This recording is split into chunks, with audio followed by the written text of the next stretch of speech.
সকাল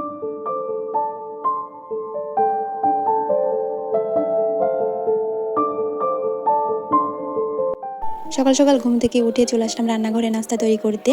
আসসালামু আলাইকুম। কাছে এবং দূরে, দেশ এবং দেশের বাইরে যে যেখান থেকে আমার এই ভিডিওটা দেখছেন, আশা করি সবাই ভালো আছেন। আলহামদুলিল্লাহ, আমরাও ভালো আছি। তো সকালবেলা ঘুম থেকে উঠে টুকিটাকি কাজ সেরে এরপর গিয়ে চলে আসলাম রান্নাঘরে নাস্তা তৈরি করতে। তো প্রথমে গিয়ে আমি আলুটা ভাজি করে নিয়েছি রুটি দিয়ে খাওয়ার জন্য। এরপরে গিয়ে আমি রুটিগুলো ছেঁকে নিচ্ছি। আর এই রুটিগুলো আমার ফ্রোজেন করা রুটি। আগের ভিডিওটা আপনারা যারা দেখেছেন তারা অবশ্যই দেখেছেন যে রুটিগুলো আমি ফ্রোজেন করে ফ্রিজে রেখে দিয়েছি। এখন জাস্ট ঘুম থেকে উঠে রুটিগুলো ছেঁকে নিচ্ছি। তো ঘুম থেকে উঠে গিয়ে আলু কেটে ভেজে নিয়ে এরপরে গিয়ে রুটিগুলো ছেঁকে নিলে ঝটপট নাস্তা করে নেওয়া যায়, এতে করে আর কোনো ঝামেলায় পড়তে হয় না।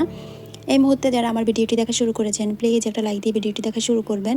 সেই সাথে যারা নতুন এসেছেন আমার চ্যানেলে, প্লিজ চ্যানেলটাকে সাবস্ক্রাইব করে দিবেন। আর যারা অলরেডি সাবস্ক্রাইব করেছেন তাদেরকে অসংখ্য ধন্যবাদ।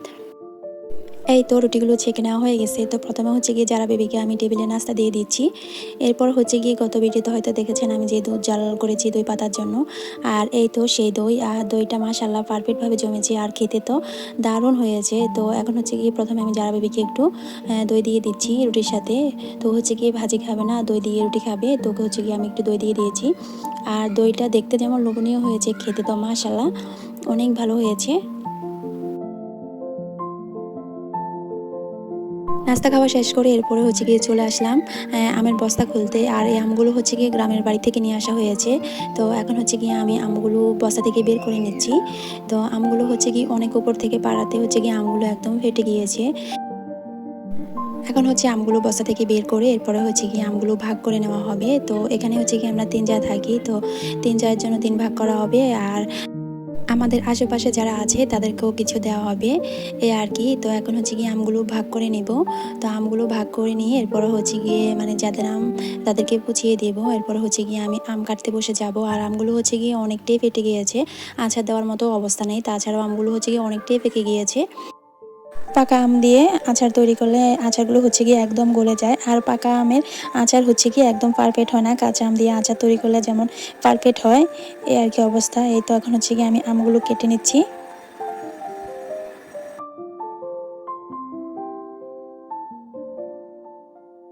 আজকের ওয়েদারটা গিয়ে একটু খারাপ, কিছুক্ষণ পর পরে গিয়ে ঝিরিঝিরি বৃষ্টি হচ্ছে। তো বৃষ্টি হওয়াতে গিয়ে ভীষণ ভালো লাগছে, কারণ ঠান্ডা পড়তেছে।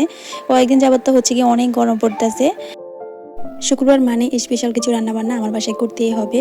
তো আজ গিয়ে বাচ্চাদের পছন্দের রোস্ট পোলাও করব। আর রোস্ট পোলাওটা গিয়ে বাচ্চাদের ভীষণ পছন্দের একটা খাবার। তো আপনাদের ভাইয়া গিয়ে সকালবেলা বাজার থেকে মুরগি নিয়ে আসছে, তো রোস্টের মুরগি। তো আমি গিয়ে মুরগিগুলো কেটে নিয়েছি। তো এখন মুরগিগুলো আমি বেসিনে একদম সরাসরি ঢেলে নিয়েছি। এরপর গিয়ে মুরগিগুলো খুব ভালোভাবে ধুয়ে নেব। এই তো আমার মুরগিগুলো ধুয়ে নেওয়া হয়ে গেছে। আর আমি অফ ক্যামেরায় মুরগিগুলো কয়েকবার করে ধুয়ে নিয়েছি। তো এখন গিয়ে আমি পোলাওর চাল মেপে নিচ্ছি। তো আমি গিয়ে পোলাওর চালের পুরো প্যাকেটটা রান্না করব না, যেহেতু আমরা মানুষ কম। তো আমি গিয়ে এই যে চালের পটটা আছে, চালের পটে করে মেপে নেব। তো আমি এই চালের পটে করে 2 পট পোলাও রান্না করেছি। এরপরও গিয়ে অনেকগুলো পোলাও থেকেও গিয়েছে, আর কি অবস্থা। তো এখন পোলাও চালটা খুব ভালোভাবে ধুয়ে নিচ্ছি। তো প্রথমে গিয়ে আমি পোলাও রান্না করে নেব। আমার আজকের ভিডিওটা আপনাদের কাছে কেমন লেগেছে অবশ্যই কমেন্ট করে জানাবেন। আর যারা ফেসবুক পেজ থেকে আমার ভিডিওটা দেখছেন, প্লিজ একটা ফলো দিয়ে আমার সাথে থাকবেন। এখন আমি পোলাওটা রান্না করে নেব। তো প্রথমে চুলায় একটি পাতিল বসিয়ে এরপর গিয়ে আমি পরিমাণ মতন ঘি দিয়ে দিয়েছি। তো আজকের পোলাওটা সম্পূর্ণটাই আমি ঘি দিয়ে রান্না করব।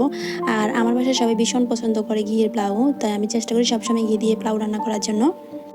ঘিটা দিয়ে প্রথমে আমি পেঁয়াজ কুচি দিয়ে দিয়েছি। এরপর গিয়ে সাথে আমি কিছু গরম মশলা দিয়ে সামান্য একটু ভেজে নিয়েছি। এরপর গিয়ে আমি পোলাও চালটা দিয়ে এখন পোলাও চালটা খুব ভালোভাবে ভেজে নেব, এতে করে পোলাওটা খুব ঝরঝরে হবে। এই তো পোলাওর চালটা আমার ভেজে নেওয়া হয়ে গেছে। তো এখন গিয়ে আমি দিয়ে দিব পরিমাণ মতন পানি।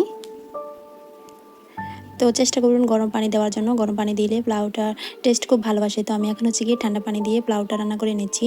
তো এখন গিয়ে আমি নেড়ে চেড়ে এরপর গিয়ে ঢাকনা দিয়ে ঢেকে পোলাওটা রান্না করে নেব। এরই মধ্যে গিয়ে আমার পোলাওটা রান্না হয়ে গেছে। আর এই তো আপনাদেরকে একটু দেখিয়ে দিয়েছি পোলাওর ফাইনাল লুক। আর পোলাওটা গিয়ে খেতে অনেক মজা হয়েছে আর খুব ঝরঝরেও হয়েছে। এরপরে হচ্ছে গিয়ে আমি রোস্টটাও বসিয়ে দিয়েছি। তো এই তো রোস্টটা খুব ভালোভাবে কষিয়ে আমি রোস্টটা রান্না করে নিয়েছি। তো এই তো আমার রোস্টের ফাইনাল লুক। তো রোস্টটা দেখতে কেমন হয়েছে অবশ্যই কমেন্ট করে জানাবেন। তো আমার ভিডিওটা এই পর্যন্ত, সবাই ভালো থাকবেন। আল্লাহ হাফিজ।